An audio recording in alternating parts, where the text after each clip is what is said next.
તો સુરતમાં ધોરણ 12નું પરિણામ જાહેર થતાં શહેરમાં આનંદનો માહોલ જોવા મળી રહ્યો છે। ખાસ કરીને કાપોદ્રાની તપોવન શાળામાં સૌથી વધુ A1 ગ્રેડ મેળવનારા વિદ્યાર્થીઓની સંખ્યા નોંધાઈ છે। ધોરણ 12 કોમર્સમાં 63 વિદ્યાર્થીઓએ A1 ગ્રેડ મેળવ્યો છે, જ્યારે 165 જેટલા વિદ્યાર્થીઓએ A2 ગ્રેડમાં નોંધાયા છે। પરિણામ જાહેર થતાં જ શાળા પરિસરમાં વિદ્યાર્થીઓ અને શિક્ષકોએ ઉજવણી કરી હતી અને મીઠાઈ ખવડાવી શુભકામનાઓ પાઠવી હતી।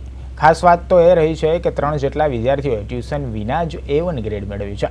સાથે જ ભાડાના મકાનમાં રહેતા પરિવારની દીકરી અને નાના વેપારીની દીકરીએ પણ A1 ગ્રેડ મેળવી ગૌરવ વધાર્યું છે। વિદ્યાર્થીઓએ આગળ મેનેજમેન્ટ સહિત ઉચ્ચ કારકિર્દી બનાવવાનું સપનું વ્યક્ત કર્યું છે। મેં 12મું પાસ કર્યું છે, જેમાં મને 97.29% અને 99.99 PR આવેલા છે।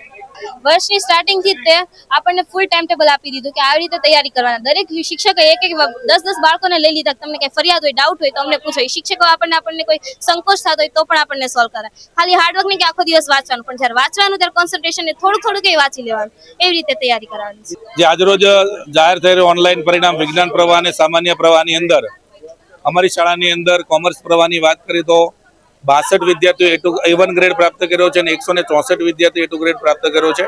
વિજ્ઞાન પ્રવાહમાં 6 વિદ્યાર્થીઓએ A1 ગ્રેડ અને 42 વિદ્યાર્થીઓ A2 ગ્રેડ પ્રાપ્ત કર્યો છે। ગુજકેટનું પણ આજે સાથે પરિણામ હતું, જેની અંદર 17 વિદ્યાર્થીઓ 100 ઉપર માર્ક્સ એમણે મેળવેલા હતા। અને કોમર્સ પ્રવાહની વાત કરીએ તો સમગ્ર ગુજરાત રાજ્યની અંદર સંભવિત ટોપ 3 ની અંદર અમારી આ દીકરી તેજાણી કૃષ્ણા પ્રવીણભાઈ કે જેમણે 700 માંથી 681 ગુણ પ્રાપ્ત કરી સંભવિત ગુજરાત ટોપ 3 માં સ્થાન પ્રાપ્ત કર્યું છે।